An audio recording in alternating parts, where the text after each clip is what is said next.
Well, hey, model railroaders, this looks familiar, doesn't it? Working on a mountain on the shelf layout I've got going here, and I'm just testing it to make sure it fits in the space before I take it back out in the shop. The first one of these I tried, I actually built it right onto the layout, and I'm not happy with the technique there because it's just so much work to clean up and keep the mess off everything.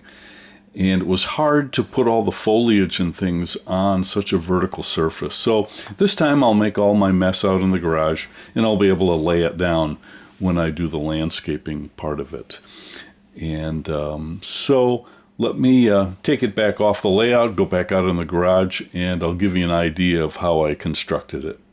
Like many of you guys, I try to use really common materials unless I don't have a choice when I'm working on the layout. These are materials that I usually have or I can easily obtain, and it's much less expensive than using specialized products for each little thing on your layout. So the backing material here is just some common screen. This is Homosote. I think in your local store it's probably listed as expansion joint material. I buy it by the 4x8 sheet in the lumber yard. It's awfully dusty when you cut it, but I really like working with it.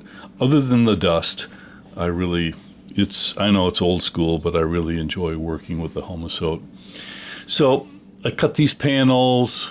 There's a little lip on the front, and I tied the top of the panels together with a little piece of oak trim I had laying around.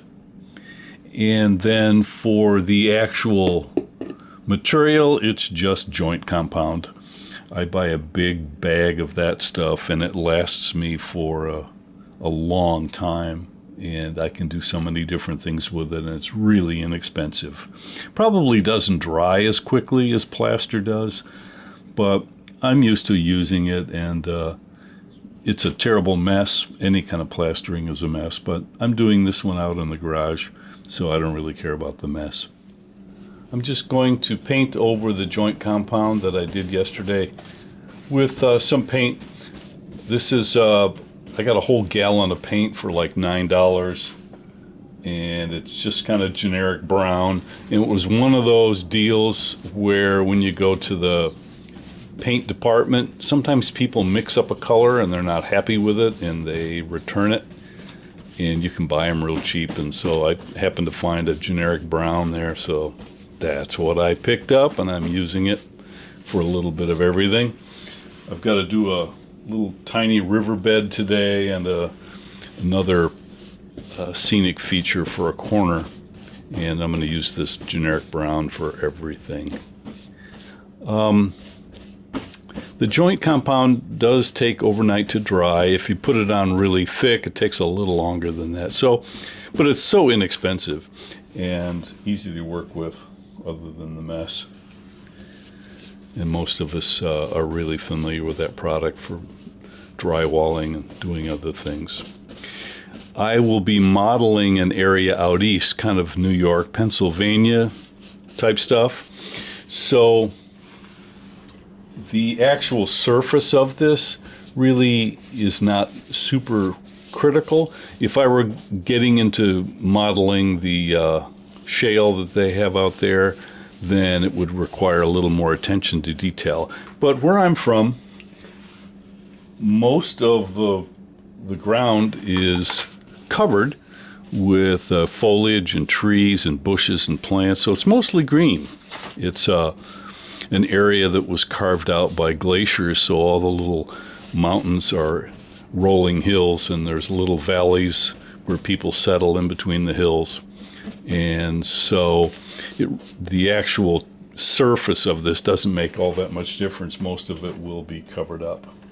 If I were modeling out west, I'd have to be a little more careful with how it actually looks. But you can see, I'll try and kick in a picture of the one mountain that I did, and it's a B-, but it does the job. So, well, I've got a lot more painting to do. I will see you guys later, and I'll give you a little update on this part of the process as I go along. Okay, we're ready for the next step. You can see I have my mountain kind of tipped on the side, which is going to make this a lot easier. I don't want to really ruin a good paintbrush or anything for the glue. So I'm going to take an old kind of a paper towel thing here and dip it into some watered down white glue and slobber it on here.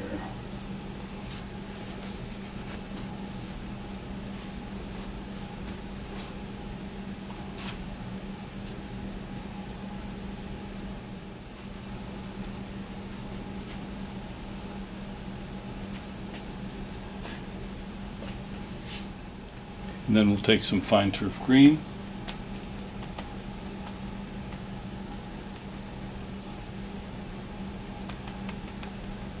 Give it a base coat.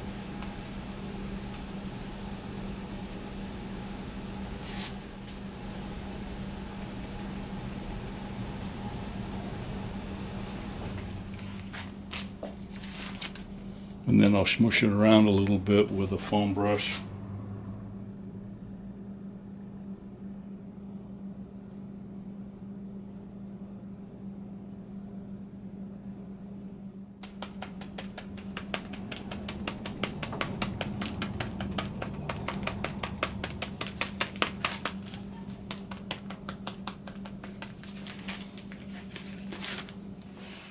Well, we're ready for the next step, and that is I mixed up some white glue, a tiny bit of alcohol, and water. It was about a 1/3 glue to 2/3 water ratio, and then a few ounces of alcohol. Shake it up. I've had good luck with the Woodland Scenics sprayer bottle. I tried a lot of the home sprayer bottles, and they seem to clog up and don't work as well for me. So, although I make my own adhesives and stuff, I did spring for one of their nice bottles. So let's spritz this down.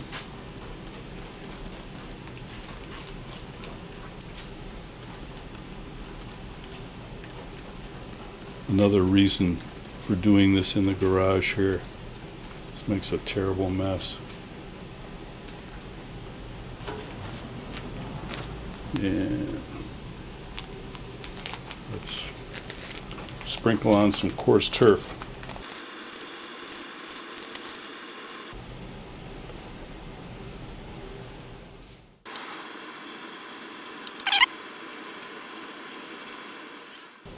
And while we're at it, let's put some bushes on. I will add some larger features later, maybe even when this is on the layout. So for right now, let's just drop in a few more prominent pieces.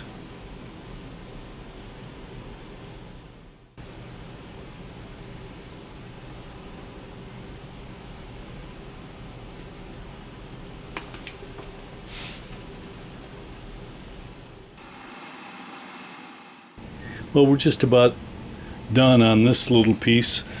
I